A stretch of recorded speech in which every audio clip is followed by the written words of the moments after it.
또 현재 고민하지 않는 사람이라도 언젠가 자신이 직접 사업을 할 때 필연적으로 겪게 될 문제다.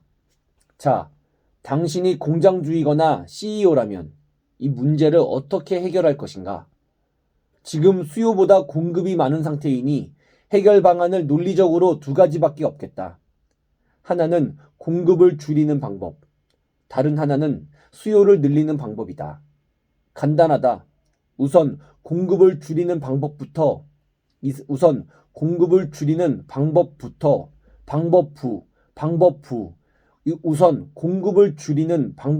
생각해 보자. 방법부터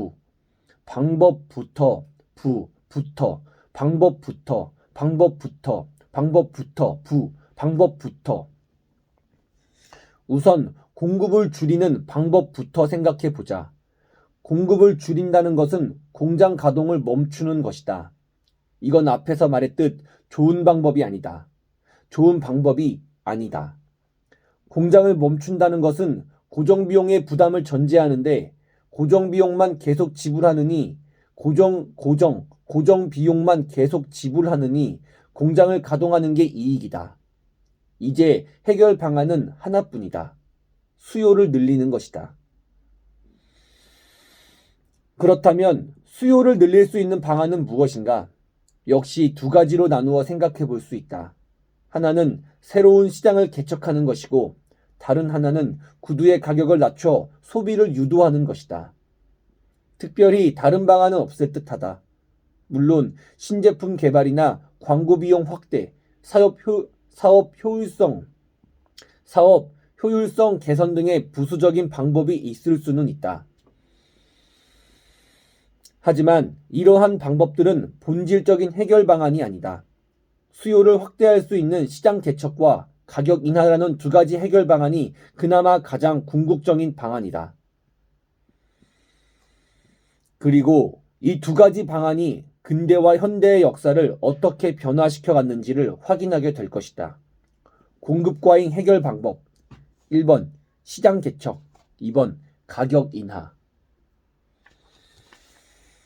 우선 새로운 시장을 개척하는 방법부터 생각해 보자. B는 창고에 가득 쌓인 구두 재고를 해결하기 위해 새로운 시장을 찾아 떠나기로 했다. 그래서 배를 한 척 구입한 다음 창고에 쌓여있던 구두를 모두 실었다. 그러고는 멀고 먼 길을 항해해 아마존에 도착했다. B가 듣기로 아마존에 있는 사람들은 아예 신발을 신지 않는다고 하니 그곳은 정말 블루오션일 것이다.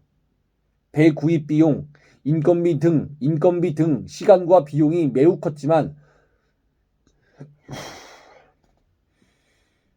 모두 해결하고도 큰 이익이 남을 것이다. 배가 해안에 도착하자 머리에 깃털을 꽂고 나뭇잎으로 하반신만 가린 원주민들이 환영했다. B가 말했다. 구두 팔러 왔어. 원주민 족장이 말했다. 줄 게 없는데. 생각해보니 그렇다.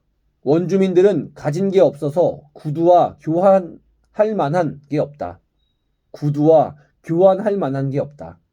그때 원주민들 뒤로 소들이 지나가는 게 보였다. B가 말했다. 소 한 마리당 구두 5켤레로 하자. 원주민 족장이 준비한 듯 그 말에 대답했다. 나는 당신의 말을 이해할 수 없다. 소에게는 우리 선조들의 영혼이 깃들어 있으며 우리 종족과 함께 수천 년을 아름다운 자연의 어머니 품에서 성장한 형제다. 형제를 사고 판다는 것은 가족을 사고 파는 것이며 지금까지 지켜온 우리의 아름답고 성스러운 영혼의 연대를 사고 파는 것이다. 그런 일은 있을 수 없고 이해할 수도 없는 일이다. B가 준비해온 총을 뽑아서 족장과 함께 나온 원주민 중 한 명을 쐈다. 원주민 족장이 말했다. 7켤레로 하시죠. 시장이 개척되었다. 이후 B는 원주민들에게 구두를 공급하고 소를 대가로 받았다. 그리고 대가로 받은 소를 잡아서 가죽을 벗기고 그 가죽으로 구두의 원료를 충당했다. 원주민이 제공한 원재료로 구두를 가공하고 가공된 구두를 원주민에게 되파는 효율적 구조가 형성되었다. 비의 공장은 계속해서 구두를 생산할 수 있었다. 소비는 원주민을 협박하면 된다. 이제 원주민들은 비록 옷은 안 입었지만 구두는 두세 켤레 정도 갖게 되었다. 식민지를 개척하는 제국주의 시대가 도래한 것이다. 제국주의. 그들에게는 식민지가 필요했다. 산업화를 통해 산업화를 통해 산업화를 통해 자본주의가 된 국가들은 자본주의의 특성인 공급광의 문제에 필연적으로 봉착할 수밖에 없다. 그리고 결과적으로 수요를 늘리기 위해 새로운 시장을 개척해야만 한다. 시장을 개척하는 가장 좋은 방법은 식민지를 만드는 것이다. 식민지를 만들어 원료를 공급받고 가공품을 판매하면 된다. 산업화가 빠르게 진행된 유럽이 필연적으로 거칠 역사의 방향이다. 실제로 산업화된 유럽 국가들은 식민지를 차지하기 위해 세계로 뻗어나갔다. 영국은 인도로 갔고, 스페인은 남미로 갔고, 프랑스는 아프리카로 갔다. 그곳에 식민지를 만들어 자국에서 만든 생산품을 강제로 판매했다. 대표적인 예가 인도다. 영국은 인도를 식민지화한 후에 자국의 면직물을 인도에 판매하고 그 대가로 아편을 받았다. 그리고 받은 아편을 중국에 판매한 대가로 홍차와 막대한 부를 얻었다. 어쨌거나 인도는 영국의 면직물 산업에 종속되면서 많은 자원과 부를 영국에 빼앗겼다. 면직물로 인해 국가 전체가 영국에 종속된 것이다. 그래서 간디는 영국 삼면직물의 수입을 막기 위해 옷을 스스로 제작해서 입자는 운동을 펼쳤다. 우리가 간디하면 물레를 감고 있는 모습을 떠올리는 것은 이 때문이다. 물레는 영국산 면직물에 대한 거부이며 궁극적으로 영국 제국주의에 대한 저항을 상징했다. 산업화된 유럽 국가들은 식민지를 확보함으로써 공급량이 수요량보다 많다는 자본주의의 문제점을 해결할 수 있게 되었다. 이렇게 산업화된 국가들이 식민지를 차지하기 위해 경쟁하던 시대를 제국주의 시대라고 한다. 여기서 잠깐 주목해야 할 국가가 있는데 바로 독일이다. 독일은 빠르게 산업화하는 유럽에 속해 있으면서도 산업화가 늦어지면서 뒤늦게야 식민지 경쟁에 뛰어들었다. 독일이 산업화가 늦어진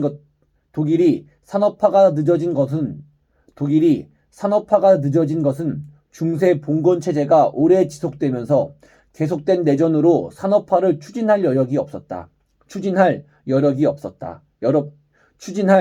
없었기 때문이다. 어쨌거나 뒤늦게 통일된 독일은 산업화에 박차를 가했다. 산업화에 따라 자본주의가 정착했고 당연히 자본주의의 특성인 공급과잉 문제가 발생했다. 다른 산업화된 국가들과 마찬가지로 독일도 이 문제를 해결하기 위해서는 새로운 시장을 확보해야만 했다. 즉, 식민지 국가를 건설해야만 했다. 그래서 독일도 필연적으로 식민지를 찾아 떠났다. 그런데 문제가 있다. 더 이상 차지할 만한 식민지가 없는 것이다. 이미 앞서 산업화한 열강들이 식민지를 모두 차지했기 때문이다. 독일은 위기에 봉착했다. 산업화를 계속하기 위해서는 새로운 시장이 필수지만 새롭게 개척할 수 있는 시장이 없으니 말이다. 이렇게 전전긍긍하고 있는 가운데 독일에게 기회가 찾아온다. 동맹국인 오스트리아, 헝가리, 제국의 황태자가 보스니아의 사라예보 지역에 갔다가 보스니아가 오스트리아 헝가리 제국에서 독립하기를 원하는 세르비아계 청년에게 피살되는 사건이 일어났다. 도대체 무슨 말이냐고. 보스니아가 세르비아에서 뭐가 어쩌고 어쨌다는 거냐며 낯선 용어들에 당황할 사람도 있을 것이다. 세부적인 내용은 이 책에서 다루려는 방향이 아니다. 우리는 줄거리만 파악하면 된다. 쉽게 정리하면 다음과 같다. 독일의 동맹국인 오스트리아의 황태자가 러시아 지역에서 민족 문제로 암살당한 것이다. 독일한테는 절호의 기회였다. 이 사건을 빌미로 오스트리아는 세르비아에 독일은 러시아에 선전포고를 하게 된다. 제1차 세계대전의 서막이다. 제1차 세계대전의 서막이다. 제1차 세계대전의 서막이다. 제1차 세계대전의 서막이다. 제1차 세계대전. 공급과잉이 전쟁을 일으켰다. 제1차 세계대전은 1914년부터 1918년까지 약 4년 동안 지속되었다. 표면적인 원인은 오스트리아의 황태자가 세르비아계 청년에게 암살당한 사건이었다. 이를 계기로 오스트리아와 독일이 러시아를 상대로 선전포고를 했다. 그리고 러시아의 동맹국인 영국과 프랑스가 전쟁에 참전하고 후에 미국도 참전하면서 세계적인 전쟁으로 확대되었다. 그런데 궁금한 점이 있다. 그럼 만약 오스트리아 황태자가 암살되지 않았다면 세계대전이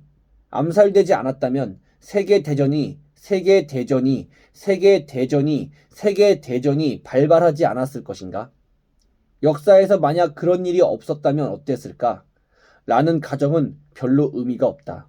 왜냐하면 가정만으로는 예측하기 힘든 변수가 너무나 많기 때문이다. 다만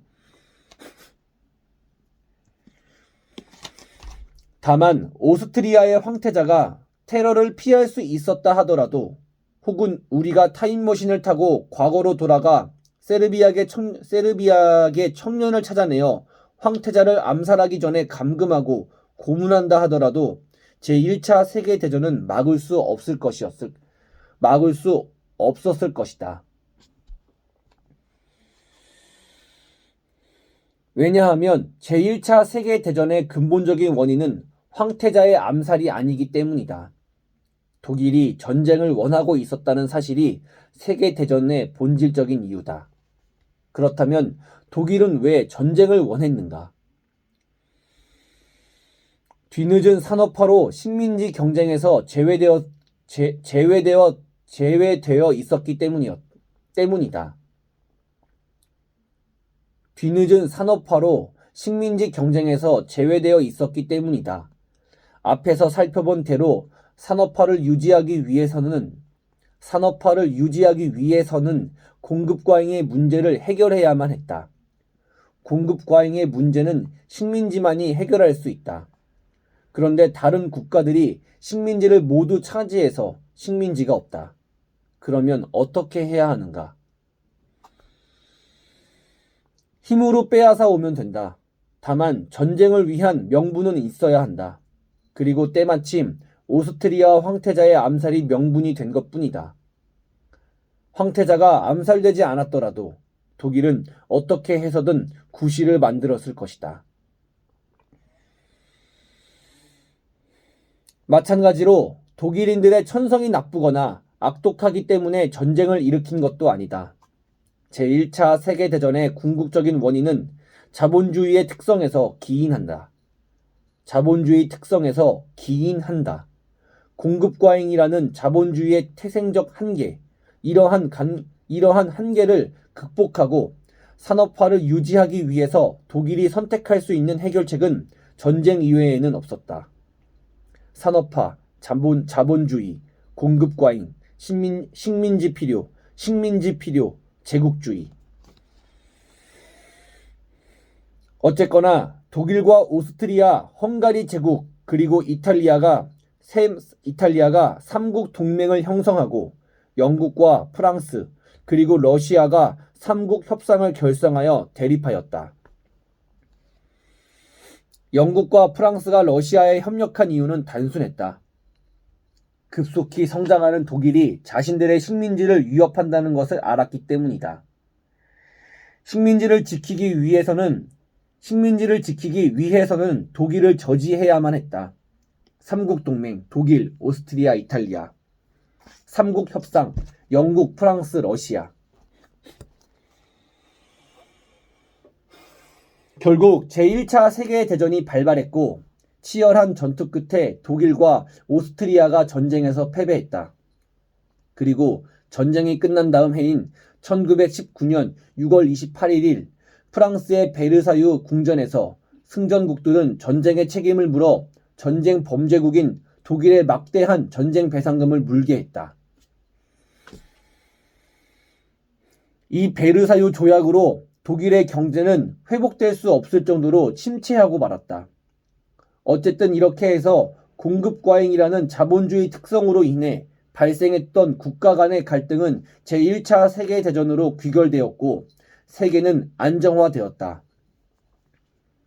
전쟁 후 비는 국가가 관리해주는 식민지에서 안정적으로 구두를 팔 수 있었다. 게다가 전쟁이 나쁜 것만은 아니었다. 전쟁 중에 군의 구두를 납품하면서 창고에 쌓아두었던 구두 재고를 모두 처리할 수 있었을 뿐만 아니라 밤을 새워 공장을 가동해도 군의 수요를 따라가기 힘들 정도였다.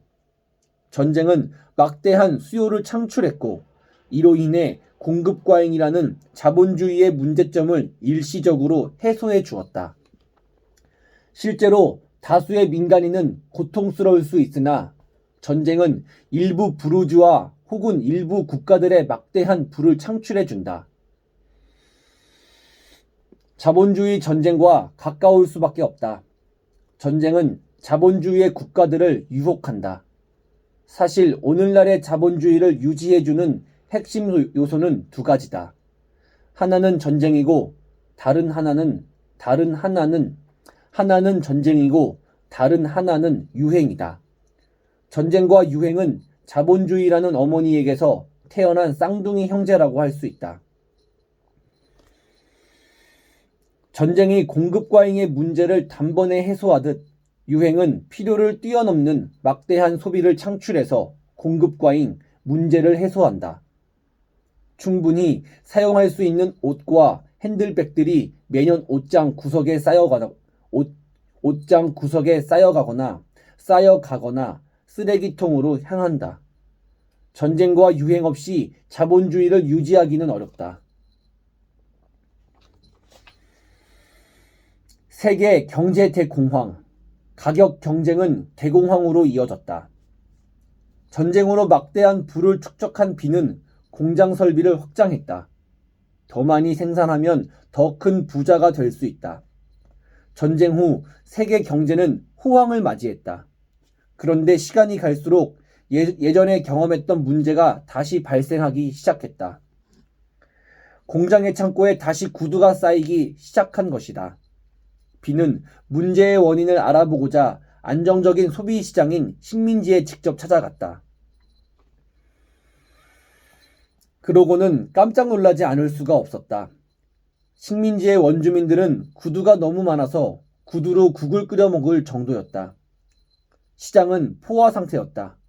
게다가 이곳 식민지에 경쟁업체가 들어서 있었다. 비는 고민에 빠졌다. 우리는 처음의 문제로 다시 돌아가야 한다. 우리는 앞서 자본주의의 특성에 대해 이야기했다. 공급이 수요보다 많다는 문제점 말이다. 그리고 공급량을 줄이는 것은 좋은 방법이 아니라고 이야기했다. 수요를 늘려야만 한다. 수요를 늘리는 방법은 두 가지가 있었다. 하나는 시장을 개척하는 것이고 다른 하나는 상품의 가격을 낮추는 것이다. 그리고 우리는 새로운 시장을 개척하는 방법이 역사를 제국주의로 이끌어 제1차 세계대전으로 귀결되었던 모습을 확인했다. 상품의 가격을 낮추는 것이다. 그리고 우리는 새로운 시장을 개척하는 방법이 역사를 제국주의로 이끌어 제1차 세계대전으로 귀결되었던 모습을 확인했다. 제1차 세계대전으로 귀결되었던 모습을 확인했다. 그런데 더 이상의 시장 개척은 불가능해 보인다. 더 이상 새로운 식민지는 지구상에 없기 때문이다. 만약 지구 외부에 지적인 생명체가 존재한다는 것이 밝혀지면 가장 좋아할 사람들은 부르주아들일 것이다. 그들은 새로운 시장이 필요하다. 어쨌거나 지구는 둥근 까닭에 지구상에는 더 이상의 새로운 시장이 없다. 이제 수요를 늘릴 두 번째 방법을 사용할 차례가 왔다. 가격을 낮추는 방법 말이다. 재료비 3천, 유지비 3천, 임금 3천, 이익 1천. B는 고심 끝에 구두의 가격을 낮추기로 했다. 경쟁업체보다 질 좋고 싸게 만들어야 시장을 지킬 수 있다. 하지만 가격을 낮추는 건 생각보다 쉬운 문제가 아니었다. 지금은 구두를 한 켤레 10,000원에 팔고 있는데 한 켤레당 들어가는 비용은 재료비 3,000원, 임대료를 포함한 공장 유지비 3,000원, 임금 3,000원, 이익이 1,000원이다. 그런데 이 중에서 절반 이상을 차지하는 재료비와 공장 유지비는 B의 마음대로 줄일 수 있는 비용이 아니다.